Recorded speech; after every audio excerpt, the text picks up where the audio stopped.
Hello everyone, welcome back to my YouTube classes. आज की class में हम बात करने वाले हैं फिजिकल ज्योग्राफी से रिलेटेड एक बहुत ही महत्वपूर्ण टॉपिक है, जिसमें हम बात करेंगे वायुदाब पेटियों के बारे में। पृथ्वी पर स्थित जो वायुदाब पेटियां हैं उनके बारे में। तो आज की क्लास बहुत ही इंटरेस्टिंग होने वाली है, क्योंकि आज की क्लास के जो क्वेश्चन बनेंगे वह सभी कंप्यूटेशन क्लासेज के लिए बहुत ही इंपॉर्टेंट है, और साथ ही साथ जो यूजी और पीजी स्टूडेंट है ज्योग्राफी विषय से रिलेटेड, तो उनके लिए तो बहुत ही ज़्यादा इंपॉर्टेंट होने वाली है। तो चलिए दोस्तों, बिना टाइम वेस्ट किए हम आज की क्लास शुरू करते हैं। क्लास शुरू करने से पहले आपसे रिक्वेस्ट है कि आप वीडियो को बिना स्किप किए लास्ट तक जरूर देखना, ताकि आपका ये टॉपिक बहुत ही महत्वपूर्ण है, यहीं पर क्लियर हो जाए। अगर आप ध्यान से पढ़ोगे तो आपका टॉपिक यहीं पर 20 से 25 मिनट में क्लियर हो जाएगा। तो चलिए शुरू करते हैं। आप देख सकते हो हमारा एक डायग्राम है, यानी कि पृथ्वी की स्थिति है, और पृथ्वी पर जो वायुदाब पेटियां हैं उनको हमने आधा प्रिंट कर लिया है ताकि समय बच जाए। तो इसमें शुरू करते हैं हम पहले विषुवत रेखा से। विषुवत रेखा यानी कि 0 डिग्री से इसकी शुरुआत करते हैं, और अपना पहला जो बिंदु है विषुवत रेखीय निम्न वायुदाब की पेटी। विषुवत रेखीय निम्न वायुदाब की पेटी, यह निम्न वायुदाब की पेटी क्यों होती है? क्योंकि हम सब जानते हैं कि सूर्य की किरणें लंबवत कहां पर आती है? विषुवत रेखा पर अथवा भूमध्य रेखा पर। सूर्य की किरणें जब सूर्य उत्तरायण होता है तब भी, और जब सूर्य दक्षिणायन होता है तब भी सूर्य की किरणें लगभग लंबवत भूमध्य रेखा या भूमध्य रेखा के आसपास के क्षेत्रों में चमकती है, या सूर्य की किरणें लंबवत लगभग वर्ष भर चमकती है। तो इस कारण यहाँ पर लगभग वर्ष भर हमेशा लगभग हर महीने तापमान समान मात्रा में बना रहता है, या यूं कह सकते हैं कि यहाँ पर तापमान की प्राप्ति सर्वाधिक होती है। तो यहाँ पर हम पहला बिंदु लिख सकते हैं कि यहाँ पर अधिकतम सूर्य ताप की प्राप्ति होती है। अधिकतम सूर्य ताप की प्राप्ति, अधिकतम सूर्य ताप की प्राप्ति होगी। तो यहाँ पे हमने पढ़ा कि तापमान और वायुदाब में विलोमानुपाती संबंध पाया जाता है। अगर यहाँ पे तापमान अधिक है तो वायुदाब कैसा हो जाएगा? वायुदाब निम्न हो जाएगा।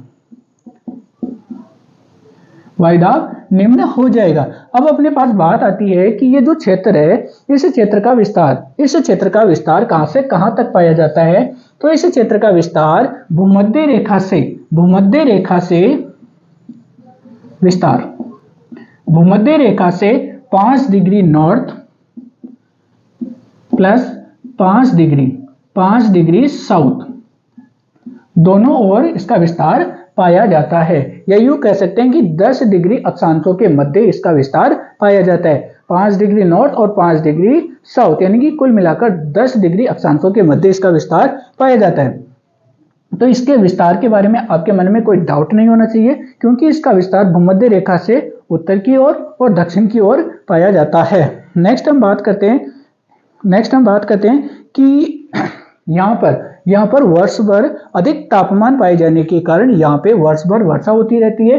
तो वर्षा अधिक होने के कारण इसके वायुमंडलीय क्षेत्र में अधिक नमी पाई जाती है, और अधिक नमी पाई जाने के कारण तथा वायु गर्म व हल्की होने के कारण लगातार ऊपर की ओर उठती रहती है। लगातार ऊपर की ओर उठने के कारण यहाँ पर जो मौसमी दशाएं होती है वह लगातार समान बनी रहती है। या यूं कह सकते हैं कि इस क्षेत्र में जो वायुदाब होता है इसका लंबवत विस्तार नहीं पाया जाता। क्यों? क्योंकि तापमान अधिक पाया जाता है। तो अधिक तापमान के कारण हवाएं ऊपर की ओर उठने लगती है, और यहाँ पर संवहन धाराओं के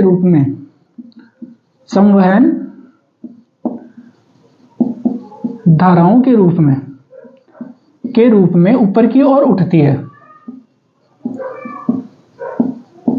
ऊपर की ओर प्रवाहित होती है, और प्रवाहित होती धाराओं को, यानी कि यहाँ पे लगभग वर्ष भर जो एक मौसम है यहाँ पे शांत बना रहता है। इस क्षेत्र में यानी कि विषुवत रेखीय क्षेत्र की स्थिति में मौसमी और सूर्य की स्थिति के कारण बदलाव आता रहता है। कैसे आता है? जब सूर्य भूमध्य रेखा पर लंबवत चमकता है तो सेम ये कंडीशन रहती है, लेकिन जब सूर्य उत्तरायण होता है तो उत्तरायण की स्थिति में ये जो वायुदाब पेटी है उत्तर की ओर खिसक जाती है। जब सूर्य उत्तरायण होता है तो उत्तरायण के साथ साथ दक्षिणी गोलार्ध से यह निम्न वायुदाब की पेटी उत्तर की ओर खिसक जाती है। और जब सूर्य पुनः दक्षिणायन होता है, दक्षिण की ओर खिसकता है, जब सूर्य दक्षिणायन होता है तो यह पेटी कौन सी दिशा की ओर? उत्तर से दक्षिण की ओर खिसक जाती है, दक्षिण की ओर खिसक जाती है। दक्षिण की ओर खिसक जाती है और जब सूर्य उत्तरायण होता है तो दक्षिण से उत्तर की ओर खिसक जाती है। तो ये बिंदु आपके दिमाग में बैठ जाना चाहिए। लगातार यह क्रिया संपन्न रहती है। उच्च तापमान के कारण यहाँ पे निम्न वायुदाब के केंद्र वर्ष भर बने रहते हैं। क्यों? क्योंकि वर्ष भर यहाँ पे सूर्य की किरणें लंबवत चमकती रहती है, इसलिए इस क्षेत्र में वर्ष भर उच्च तापमान तथा निम्न वायुदाब की स्थिति बनी रहती है, जिस कारण इसे शांत क्षेत्र अथवा डोल्ड्रम, शांत अथवा डोल्ड्रम पेटी ऑब्लिक क्षेत्र के नाम से भी इसको जाना जाता है। और यह क्षेत्र जैसे जैसे यह कंडीशन बनती रहती है, क्योंकि तापमान अधिक रहने के कारण हवाएं ऊपर की ओर उठने लगती है। ऊपर की ओर उठती है तो यानी कि संवहन धाराओं का निर्माण होता है। और यह स्थिति ज्यादा ऊंचाई तक नहीं रहती है और 3 से 4 किलोमीटर की ऊंचाई पर चलने के पश्चात ये हवाएं गति करने लगती है, क्रिया करने लगती है। और जैसे ये 3 से 4 किलोमीटर की ऊंचाई पर चलती है, उसके बाद में इनमें गति उत्पन्न होती है तो शांत क्षेत्र खत्म हो जाता है। लेकिन स्थलीय भागों में शांत क्षेत्र अथवा डोल्ड्रम की स्थिति बनी रहती है। एक बार आप इसका स्क्रीनशॉट ले लो ताकि मैं इस आगे का डायग्राम समझा सकूं। हो गया? तो आगे देखते हैं। इसमें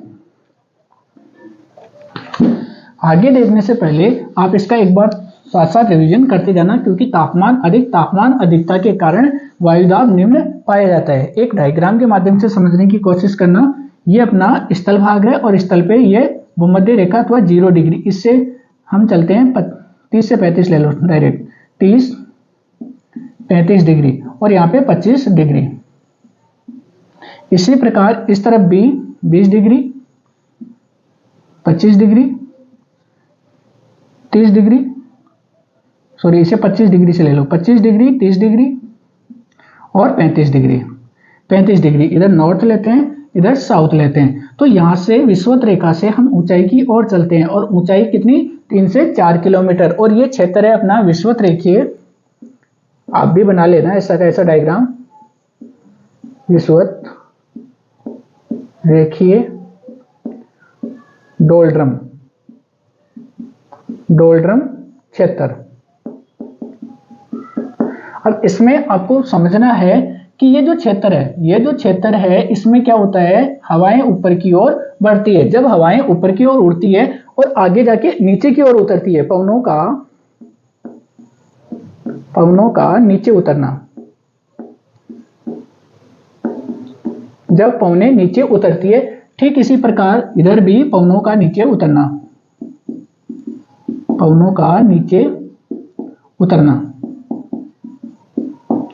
तो इसमें पवनें क्या होती है? ये जो क्षेत्र है विषुवत रेखीय उच्च ताप का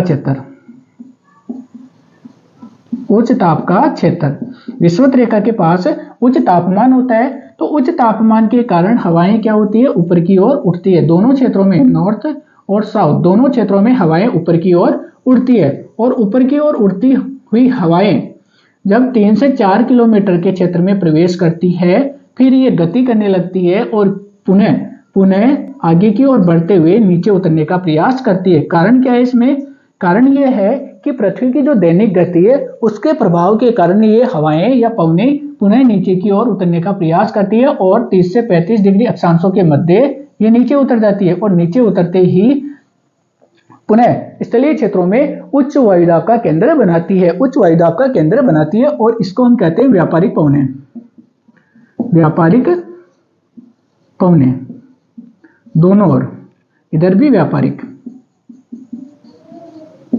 दोनों ओर व्यापारिक पवनें बनती है। यानी कि इन क्षेत्रों में पवनें वापस पुनः धरातल पर उतरती है। तो इस डायग्राम के माध्यम से यानी कि भूमध्य रेखा और भूमध्य रेखा से निम्न निम्न वायुदाब के कारण और उच्च तापमान के कारण हवाएं ठंडी होती है, हवाएं क्या होती है, ऊपर की ओर उड़ती है और संवहनीय धाराओं के रूप में ऊपर की ओर उड़ती है और 3 से 4 किलोमीटर की ऊंचाई पर जाकर ये ध्रुवों की ओर चलने लगती है। घूर्णन गति के कारण अथवा पृथ्वी की दैनिक गति के कारण ये ध्रुवों की ओर चलने लगती है और फिर ये आगे बढ़ते हुए पुनः नीचे की ओर अथवा स्थलीय भाग की ओर उतरने की कोशिश करती है और इसमें सफल होती है और ये जहां नीचे उतरती है वहां पे उच्च वायुदाब का केंद्र बना देती है। नेक्स्ट अपना होगा अगला। इससे पहले आप इसका स्क्रीनशॉट ले लीजिए एक।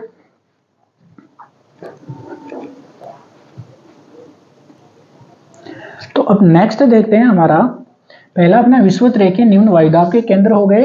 अब इसमें आपने एक चीज नोटिस की होगी कि इसका निर्माण कौन से का, विषुवत रेखीय जो निम्न वायुदाब की पेटी है, ये किसके कारण विकसित होती है, तापमान के कारण। यानी कि विषुवत रेखा के दोनों ओर उच्च तापमान पाया जाता है, तो ये किसके कारण विकसित हुई, तापमान के कारण विकसित हुई।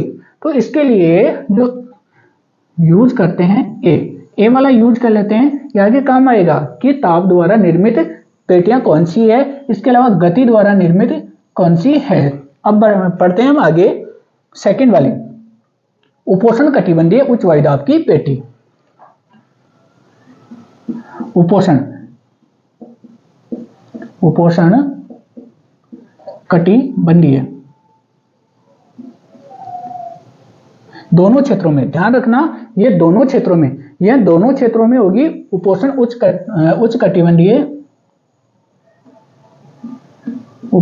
कटिबंधीय उच्च वायुदाब पेटी। अब इसमें आपको दक्षिणी गोलार्ध में भी इसको बनाना है। दक्षिणी गोलार्ध में यानी कि विषुवत रेखा से दक्षिण की ओर हम बनाते हैं उपोष्ण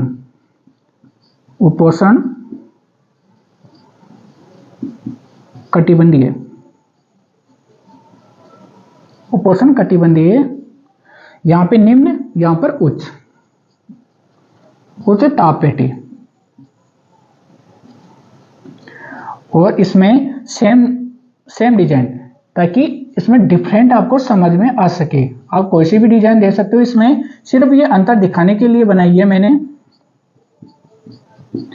और इसका विस्तार हम देखें तो सेम जो उत्तरी गोलार्ध में, सेम दक्षिणी गोलार्ध में, तो इसका विस्तार 30 डिग्री से लेकर 35 डिग्री, ठीक है, 30 डिग्री से लेकर 35 डिग्री दक्षिणी अक्षांश तथा उत्तरी अक्षांशों के मध्य पाया जाता है। तो इसके विस्तार की बात करें तो विस्तार साफ साफ दिखाई दे रहा है, 30 से 35, 30 डिग्री से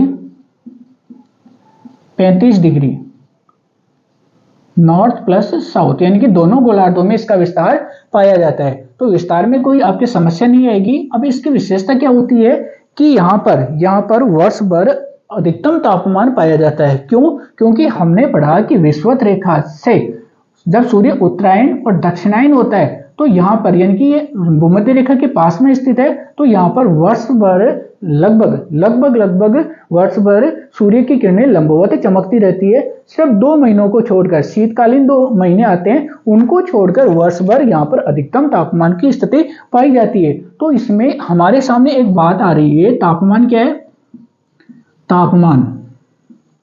तापमान उच्च व वायुदाब।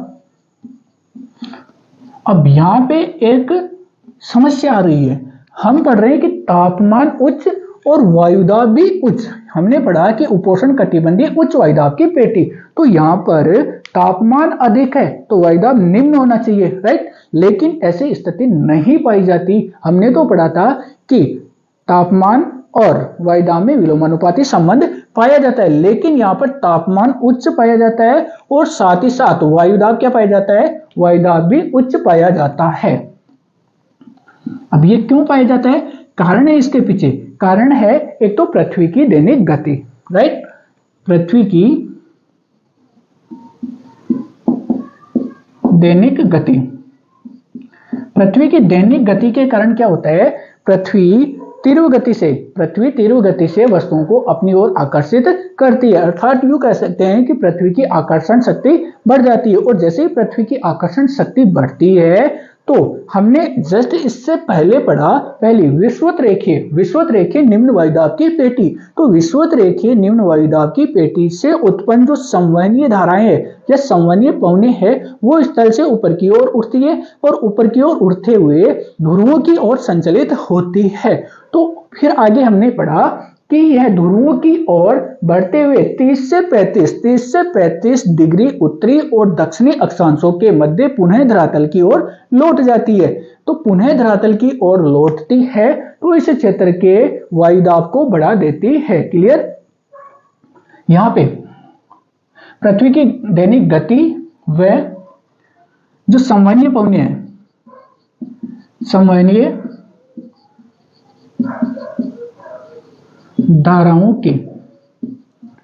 धाराओं का नीचे उतरना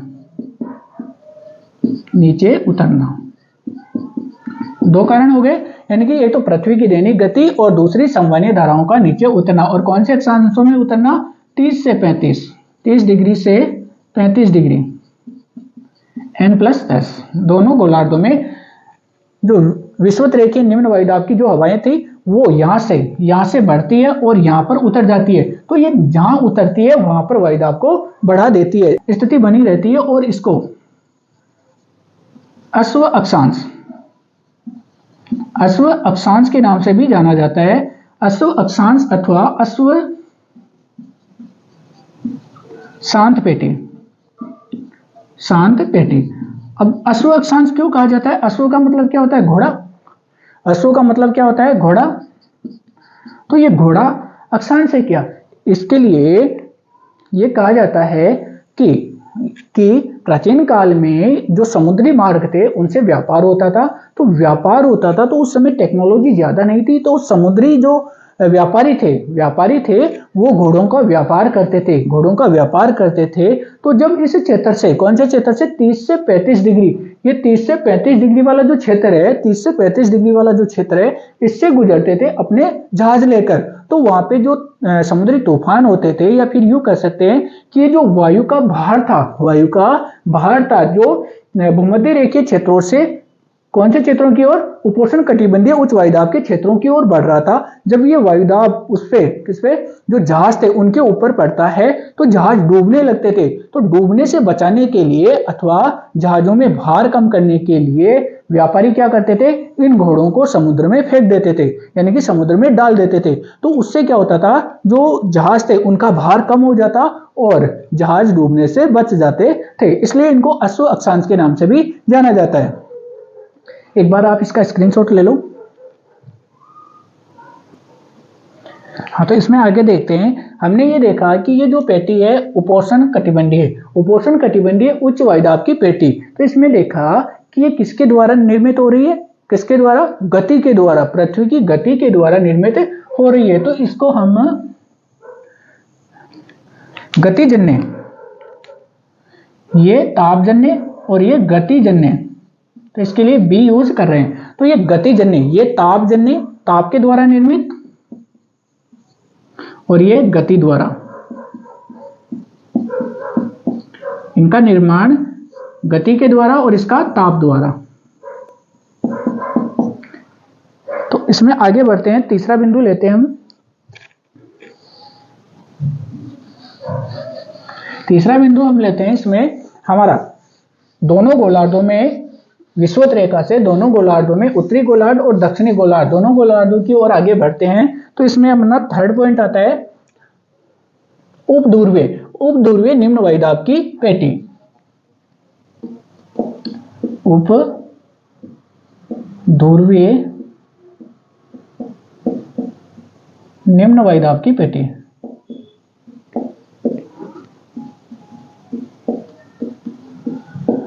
इस पेटी का विस्तार देखें तो दोनों गोलार्धों में यानी कि उपोष्ण कटिबंधीय हो गया, इससे जस्ट आगे हम बढ़ते हैं,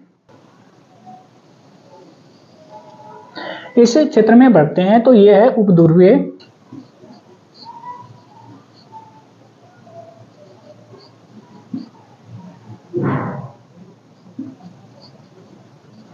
निम्न वायुदाब पेटी।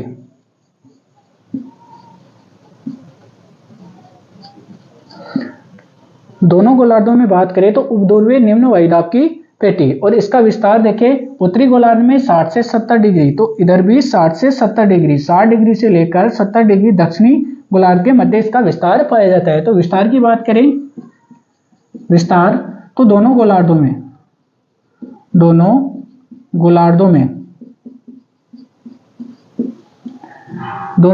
में 60 से 70 डिग्री, 60 डिग्री से 70 डिग्री के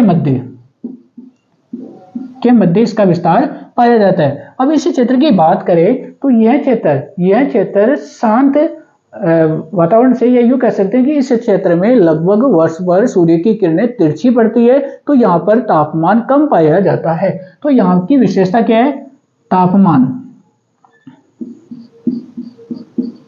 तापमान निम्न व वायुदाब भी निम्न क्यों पाया जाता है? क्योंकि अब उल्टा चल रहा है। क्यों चल रहा है? क्योंकि इसके लिए जो प्रभावी कारण वो है पृथ्वी की दैनिक गति। पृथ्वी की दैनिक गति के कारण यह क्षेत्र उल्टी स्थिति पैदा करता है, यानी कि तापमान निम्न है और वायुदाब भी निम्न है। लेकिन हमने पढ़ा था कि विलोमानुपाती संबंध पाया जाता है, लेकिन ऐसा इसमें नहीं होता या नहीं पाया जाता। और इसकी विशेषता क्या है कि इस क्षेत्र में ध्रुवीय क्षेत्र यानी कि ये उत्तरी और ये दक्षिणी दोनों क्षेत्र है, यहाँ से ठंडी हवाएं चलती है या ठंडी पवनें चलती है। तो यहाँ की जो हवाएं है, यहाँ की हवाएं एक विशेषता क्या है इसकी, ये जो पृथ्वी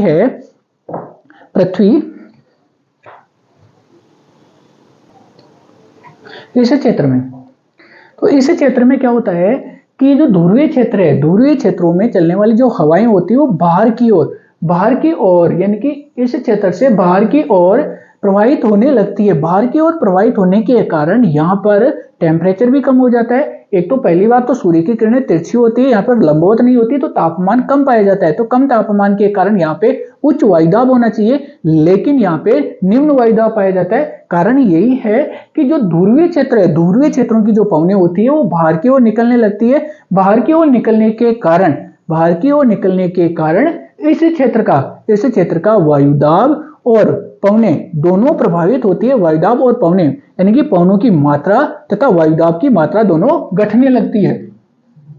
यानी कि ध्रुवीय क्षेत्रों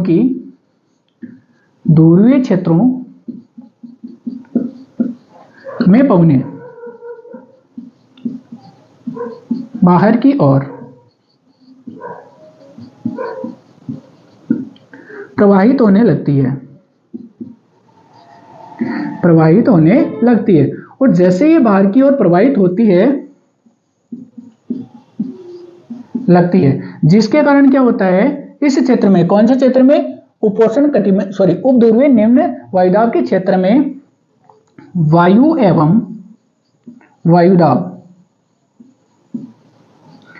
एवं वायुदाब दोनों में कमी आने लगती है। और जैसे ही कमी आती है यहाँ पर निम्न वायुदाब का क्षेत्र विकसित हो जाता है। तो यह स्थिति दोनों गोलार्धों में पाई जाती है, दोनों गोलार्ध यानी उत्तरी गोलार्ध और दक्षिणी गोलार्ध में। तो अपना ये जो थर्ड पॉइंट है उपध्रुवीय निम्न वायुदाब की पेटी। तो इसमें भी हमने देखा कि ये किसके कारण प्रभावित हो रहा है, यानी कि तापमान के कारण नहीं हो रहा है, ये पृथ्वी की गति के कारण इस पेटी का निर्माण होता है। तो इसे तापजन्य पेटी ना बोलकर क्या बोलेंगे, गतिजन्य पेटी। तो इसके लिए भी हम बी यूज कर रहे हैं, यानी कि ये कौन सी पेटी है, गतिजन्य। इसके लिए भी इधर दक्षिणी गोलार्ध में भी देखें तो ये तापजन्य, गतिजन्य और ये फिर से गतिजन्य। ठीक है, एक बार इसका स्क्रीनशॉट ले लीजिए। और लास्ट वाली यानी कि दोनों ध्रुवीय क्षेत्रों की पेटियां, उत्तरी ध्रुव और दक्षिणी ध्रुव दोनों ध्रुवीय क्षेत्रों की पेटियों के बारे में बात करते हैं। अगर कोई आपके डाउट हो तो आप कमेंट करके पूछ सकते हो। चौथी अपनी वायुदाब की पेटी है ध्रुवीय उच्च वायुदाब की पेटी, वायुदाब की पेटी। अब इसकी विशेषता या इसका विस्तार देखें तो इसका विस्तार दोनों गोलार्धों में 80 से 90 डिग्री, तो दोनों गोलार्धों में इसका विस्तार पाया जाता है कितना, 80 से 90 डिग्री के मध्य या 80 से 90 डिग्री उत्तरी गोलार्ध और दक्षिणी गोलार्ध। ध्रुवीय उच्च वायुदाब, तो इसमें आप ध्रुवीय उच्च वायुदाब की पेटी दोनों गोलार्धों में, ठीक है, इसके लिए हम यूज कर सकते हैं। ओके, और इसका विस्तार 80 डिग्री और इधर 90 डिग्री, ठीक है, और ये अपना है दक्षिणी गोलार्ध। तो इसमें विस्तार की बात करें तो 80 डिग्री से 90 डिग्री दोनों गोलार्धों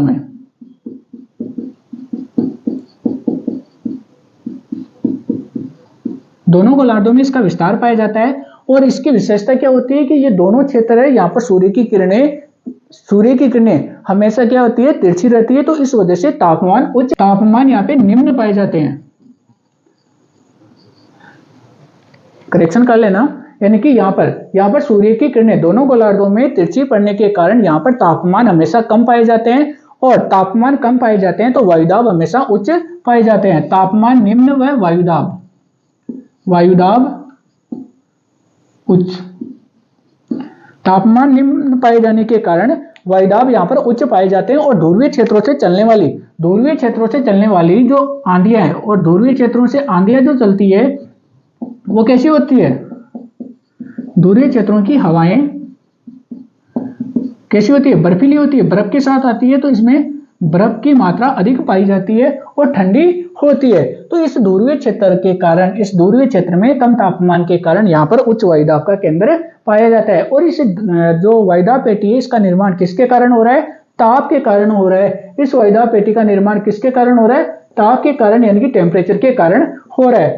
तो अपने पास एक रिजल्ट निकल कर आता है, कैसा रिजल्ट, यानी कि कुल 4 पेटियां, ठीक है, कुल 4 कौन सी, एक तो विषुवत रेखीय निम्न वायुदाब की पेटी, राइट, फिर आता है उपोष्ण कटिबंधीय उच्च वायुदाब की पेटी, उपध्रुवीय वायुदाब की या उपध्रुवीय निम्न वायुदाब की पेटी, और उच्च वायुदाब की या ध्रुवीय उच्च वायुदाब की पेटी। सेम यही कंडीशन इस तरफ है, राइट। तो कुल 7 वायुदाब पेटियां और 4 प्रकार की कुल 7 वायुदाब पेटियां। अब इनमें से हम देखते हैं कि कितनी तापजन्य है या ताप के द्वारा निर्मित होती है। तापजन्य और गतिजन्य, आंसर आपको निकालना है। तापजन्य पेटियां कौन कौन सी है और कितनी है। तापजन्य हमने पढ़ा कि विषुवत रेखीय निम्न वायुदाब की पेटी, और इसका निर्माण किससे होता है, तापमान के कारण होता है, तो एक। और दूसरी कौन सी है, उच्च वायुदाब की पेटी, उच्च वायुदाब की या ध्रुवीय उच्च वायुदाब की पेटी, राइट। और एक कौन सी आ गई, दक्षिणी ध्रुव में उच्च वायुदाब की पेटी। तो कुल मिलाकर कितनी हो गई, 3। और दूसरी तरफ बात करें गतिजन्य देखिए विषुवत रेखा से उत्तर की ओर 1 और 2, और इधर 1 और 2, तो टोटल कितनी हो गई, 4। तो आंसर आ गया अपने, यानी कि जो कुल 7 वायुदाब पेटियां हैं मुख्य रूप से, यानी कि मुख्य 4 और 4 प्रकार की वायुदाब पेटियां, और टोटल कितनी, 7। तो आज की क्लास में फिलहाल इतना ही। उम्मीद करता हूं कि आपको ये क्लास अच्छे से समझ में आई होगी। अगर कोई फिर भी डाउट हो तो कमेंट करके जरूर बताना, और वीडियो को लाइक करना, अपने दोस्तों के साथ शेयर करना, और ज़्यादा से ज़्यादा आप हमारी क्लास के साथ ऐड होकर अधिक से अधिक हमारी जो क्लासेज है उसका फ़ायदा उठाए। धन्यवाद।